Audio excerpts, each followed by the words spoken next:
بلوچستان کے شہر پنجگور سے ہمارے گدروشیا پوائنٹ کے نمائندہ فرید عمر کی رپورٹ کے مطابق پاکستان پیپلز پارٹی پنجگور کے زیر اہتمام ڈویژنل جنرل سیکرٹری شاہ حسین آغا کی قیادت میں پنجگور ٹیچنگ اسپتال میں ڈاکٹرز اور سہولیات کی عدم دستیابی، نیٹ کی بندش، لاپتہ افراد کی عدم بازیابی کے خلاف احتجاجی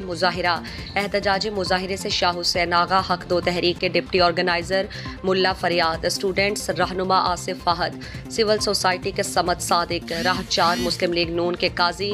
رضا اور دیگر نے خطاب کرتے ہوئے کہا کہ پنجگور ملک کا واحد ڈسٹرکٹ ہے جو بنیادی سہولیات سے محروم ہے۔ انہوں نے کہا کہ پنجگور کے ٹیچنگ اسپتال میں نہ ڈاکٹر موجود ہے اور نہ ہی سہولیات۔ لوگ معمولی بیماری کے لیے اپنے مریضوں کو دوسری اضلاع یا کراچی منتقل کر دیتے ہیں۔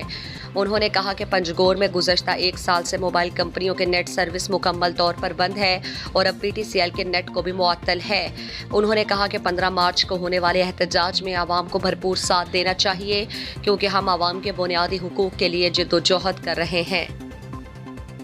مزید دلچسپ معلومات اور خبروں سے آگاہ ہونے کے لیے Gedrosia point Facebook page, Instagram, Twitter کو فالو اور یوٹیوب چینل کو سبسکرائب کریں۔ بیل آئیکن بٹن دبانا نہ بھولیں